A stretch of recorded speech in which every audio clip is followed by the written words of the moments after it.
그다음 또 지방 중에서는 또 좀 어디가 있었냐면 우리가 아까 경남이 있었죠. 네. 예. 경남도 마찬가지로 어떻게 보면 이제 제일 좀 저평가 구간이지 않습니까? 네. 그러면 경남에서도 그냥 중소도시보다는 이럴 때 가장 좋은 도시부터 네. 좀 순서대로 보면 좋을 것 같고 또 요때 좀 분양권을 본다면 네. 좋을 것 같다. 네. 좀 이런 생각이 듭니다. 네.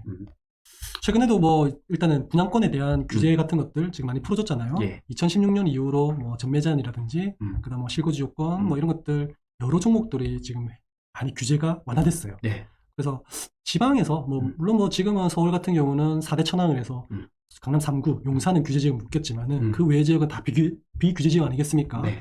그래서 분양권이 굉장히 좀 활성화될 수 있는 어느 정도 여건은 마련된 것 같은데 요게 기간이 조금 더 지나봐야 될 것 같아요. 네. 저는 조금 더 풀어줘야 된다고 봐요. 조금 더 풀어줄 거라고 좀 네. 예상이 돼요. 맞아요. 아직까지는 주택수 포함이라든지 이런 것들이 그렇죠. 아직까지는 이제 안 됐거든요. 세금이라든지 이런 것들은 지금 풀어졌지만은 그래서 저도 제 생각에도 분양권 시장이 곧 좀 더 좋아질 것 같아요. 네. 분양 시장이. 네. 뭐 제가 정치 이야기를 하고자 하는 건 네. 아니고 지금 정부가 보통은 지향하는 게 기업이 있고 가게가 있어요. 어려워지죠. 네. 그러면 가게부터 살리는 것보다는 네. 기업부터 살립니다. 그럴 가능성이 더 네. 높았다고 저는 생각이 들어요. 그러면 이 부동산 시장에서 기업이라는 거는 건설사거든요. 네. 그럼 건설사를 살리기 위해서 규제를 조금 풀지 않을까, 계속적으로 조금 이런 풀지 않을까 생각이 들고, 예전 같으면 요 정도 풀어주면 대뜸 이제 수요가 또 더 붙겠지만, 네. 요즘 사람들은 학습이 됐어요. 학습이 돼서 2008년부터 한 2013년, 14년까지 네. 정부가 어떻게 풀더라, 이런 거를 볼 수 있기 때문에 알고 있고, 몇몇 선수들은 특히나 더 잘 알죠. 네. 그렇기 때문에 제 그 강의 자료에도 쫙 정리해놨거든요. 그리고 우리가 이번 주 토요일 날 네. 대구 임장이 잡혀 있습니다. 아, 네, 그렇죠. 대구뿐만 아니라 저희가 주요 지역을 다니거든요. 네. 이번 주 토요일은 대구, 다음번에는 저희가 세종을 또 예정하고 있고, 네. 그 다음 또 대구로 한번 더 갈 거예요. 네. 저희가 많이 다니는 데는 의미가 있어요. 그러니까 지금은 제가 사야 될 때는 아니고, 네. 사실 저는 아직까지 지금 투자하려면 뭐 하실래요 하면 저는 지금은 살 거 없다. 지금은 살 거 없는데 네. 지금은 그러면 뭐 해야 되냐, 장바구니에 담아놔야 된다. 그 지역을 익히고 네. 아파트 단지들을, 주요 단지들을 내 마음속에 넣어놔야 돼요. 네. 그리고 아까 제가 키가 두 가지가 있댔죠. 네. 정부가 그 뭔가를 시그널을 주거나 아니면 기업들이 주거나 요때는 행동을 옮겨야 되는 시기다.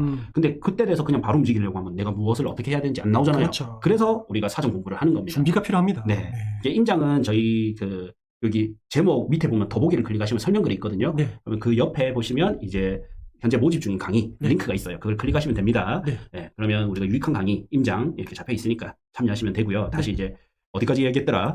분양권으로 다시 돌아오면 지금은 장바구니 담고 준비를 해야 된다. 그래서 지금 이제 우리가 가야 될 곳이 보이죠. 대구. 네. 그 다음에 울산도 저는 괜찮다고 봅니다. 이제 울산. 지금 사야 되냐? 지금은 아니라는 거죠. 근데 장바구니는 미리 담아놔야 되는 거죠. 네. 그 다음 또 어디냐? 경남. 네. 그리고 경남이랑 울산은 또 전세가도 좀 높지 않을까? 한번 볼까요? 4월달 기준으로 봐야 되겠죠. 세종은 전세가가 안 맞춰주죠. 그 다음 분양권도 좀 그렇고. 전세가가 올라오면 보면 좋을 것 같고. 네. 부산도 전세가 좀 안 맞춰주고. 울산 이제 68%까지 올라왔고요. 광역시 중에서는. 경남이 72%네. 네. 일단 광역시 중에서는 울산이 제일 높죠. 네네. 대구가 만약에 전세가율이 높았다면, 분양권보다도 갭도 괜찮았을 거예요. 근데 전세가가 안 맞춰주니까 이제 분양권을 보는 거고. 네. 그 다음에 경남은 72%로. 사실 경남 창원 이런 데는 인구 100만 도시라서. 그렇죠. 울산 못지 않거든요. 네네. 굉장히 좋은 도시인데, 전세가율도 높다면 관심 가져볼만 하죠. 네. 경북은 물량이 많은데도 80%입니다. 전세가율이 역대급이에요. 그렇네요. 입주가 그렇게 많은데도 안 떨어지네요. 네. 이렇게 보면 돼요. 경남이 나중에 싸져요. 시디님한테 제가 물어보면 우리 예전에 뭐 포항 구미 했지 않습니까? 네네네. 뭐 그냥 하나 바로 볼까요? 여기까지. 딱 이게 심리인데, 자, 포항을 갑니다. 포항에서 대장 단지들이 어디가 있냐면 포항 남구에 뭐 여기 그 포항 자이 뭐 이런 대장들 있죠. 네. 이런 거 있는데 여기 보시면 이게 거래 현황 더보기 국평으로 가서 6억 5천 하던 게 지금 이제 4억대까지 떨어졌어요. 근데 전세가 5억이에요. 최고가네 이거는. 네, 전세를 지어서 그래.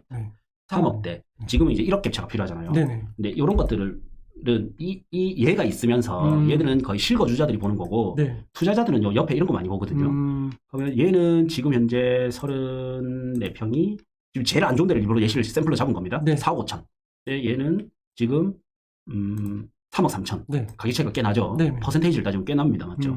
근데 얘가 전세를 보니까 2억 9천 이렇게 해요. 네. 3억 2천도 있고. 네. 그러면 3억 4천이고 3억 2천이고 이런 게 있어요. 갱신이네. 2억 9천도 있고. 네. 거의 폭락을 했죠. 네.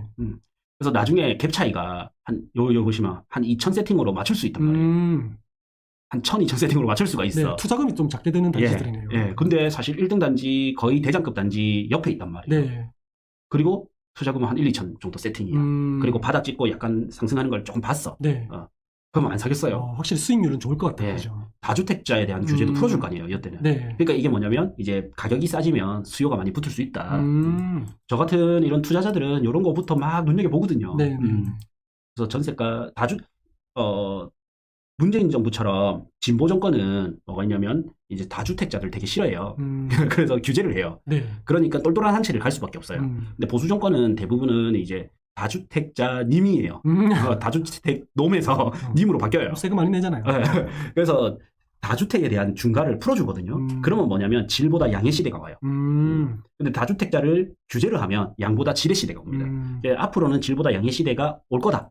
그런데 뭐 급격하게보다는 네. 저는 한 2, 3년 뒤를 이야기하는 겁니다. 네. 빠르면 1, 2년, 늦으면 2, 3년 뒤 이렇게 이야기하는 건데 그때쯤 되면 수요가 많이 붙을 수 있다. 네. 뭐 이런 식으로 이제 저평가 구간에 있으면서 전세가가 받쳐주면 수요가 급등하기 시작한다. 그러면 이제 수요가 붙으면 가격이 오르겠죠. 네. 이렇게 이제 우리가 2, 3년을 미리 준비하면서 보는 겁니다. 확실히 가격이 많이 빠진 지역이 눈에 갑니다. 네. 네, 눈에 가고 거기서 우리가 더 체크해야 될 것들이 많지만은 아까 그런 말이 인상이 깊어요. 아무리 입주가 많아도 매력적인 가격선에 딱 들어온다면 수요자가 붙는다라는 그 말이 실제로 뭐 체킹해 보시면 아시겠지만은 입주가 많다 해서 무조건 가격이 하락한다 이 논리는 아니거든요. 아니죠. 네, 그래서 이게 항상 수요자가 중요하기 때문에 네. 아까 대장님 말씀하신 그게 가장 인상 깊네요. 그렇죠. 네. 저는 공급량도 중요하지만 최근에는 거의 다 공급이 많았어요. 서울을 제외하고서는 거의 다 공급이 많았는데 많이 올랐거든요. 네네. 그럼 그거는 뭐냐? 수요가 더 많았다. 그래서 공급보다 중요한 거는 수요. 수요가 그 공급을 이기냐 안 이기냐. 그럼 그거를 이제 체크할 수 있는 거는 뭐가 네. 있냐? 거래량. 그다음에 전세가의 실수요에 대한 움직임. 네. 이렇게 볼 수 있고 그다음에 가격이 이게 되게 중요해요. 네. 옛날에 이런 말 있죠. 경제학의 기본으로 배울 수 있는 게 수요와 공급은 이제 가격을 움직인다 하고 네. 또 가격은 수요와 공급을 조절하는 역할을 한다. 그래서 저는 이제 가격과 수요 공급이 세 개가 가장 중요하다. 네. 이렇게 보거든요. 네. 근데 지금은 매력 있는 가격은 아니지만 2, 3년 뒤에는 빠르면 1, 2년 뒤에는 네. 매력 있는 가격대가 올 거다. 네. 그러기 위해서 우리는 꾸준히 계속 봐야 된다. 그렇죠. 뭐 네. 개인 차이는 있을 것 같습니다. 저 가격에도 누군가는 매력 있다고 생각하실 수도 있고요. 네. 네. 하지만 우리는 또 투자의 개념으로 좀 접근한다면 조금 더 매력적인 가격으로 왔으면 좀 더 좋겠다. 그렇죠. 뭐 사실 이번 상승장에서도 집을 못 샀던 분들은 네. 다음번에 하락이 와서 굉장히 좋은 가격이 와도 네. 집값은 이제 계속 빠진다. 이런 이야기가 많을 거예요. 네. 그래서 근데 사실 소득이 오른다면 네. 집값은 계속 오르게 돼 있어요. 네. 인구도 중요하지만 저는 소득이 더 중요하거든요.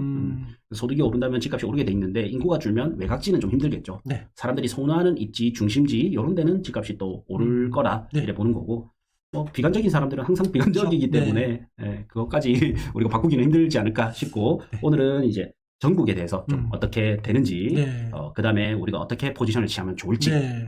아마 모든 사람들이 뭐 집에 관심이 있거나 혹은 투자를 생각하시는 분들이거나 내 집 마련을 하시는 분들이나 아마 이 많은 지역 중에 딱 하나 꼬집어서 관심 지역이 있는 분이 그 관심 지역이 있을 거예요 분명히. 예. 그 지역을 우리가 이제 숫자로 이렇게 얼마나 매력적이냐, 가격이 어떻냐 이런 것들을 보여드리고 있는데 그 지역 하나에만 딱 관심을 올인해도 되겠죠. 그거는 상황 차이인 것 같아요. 상황 차이. 나는 예를 들어서 서울을 살아야 돼. 꼭 서울을 사야 되는데 네. 서울만 가진다. 네. 이러기에는 시간이 좀 남았다. 조금 더 빠져주거나 3기 신도시 입주를 좀 봐야 된다. 네. 이렇고 나는 이제 대구다, 창원이다, 경남이다. 이러면 그 지역을 계속 살펴봐야죠. 그러니까 마음에 두시는 지역이 있다면 그 지역을 계속적으로 관심 가지시고 네. 지켜보시기 바랍니다. 네, 그래서 이제 결론을 내보면 네. 여전히 비싸다. 네. 그런데 이제 급격하게 하락을 하면서 미래를 준비해야 될 시간이 지금 왔다. 그리고 이건 주택시장이고 네. 비주거형 시장, 특히 토지 같은 경우에는 네. 완전한 찬스가 왔다. 왜냐? 경기가 안 좋으면 안 좋을수록 네. 정부는 어떻게 가만히 있겠어요? 우리나라가 망하도록? 그렇죠. 아니죠. 네. 그러면 정부는 어떻게 하냐? 경기 부양책을 쓸 수밖에 없어요. 근데 경기 부양책을 1차적으로는 돈을 푸는 방법이 있는데 네. 지금 금리를 낮추기는 힘들죠. 왜? 네. 미국이 올리니까. 네. 그러면 우회적으로 돈을 풀어요. 그게 뭐냐? 거대 발표를 하는 거예요. 지금 15개 산단, 네. 국가 산단. 개발 호재? 예, 그래서 토지 보상비를 엄청나게 풀어버리잖아요. 그래서 토지 보상비를 풀어서 일자리가 들어오게 하고 그 일자리를 통해서 소득을 올리게 하고. 네. 예. 그러면 토지 보상비가 풀렸다. 네. 어떻게 됩니까?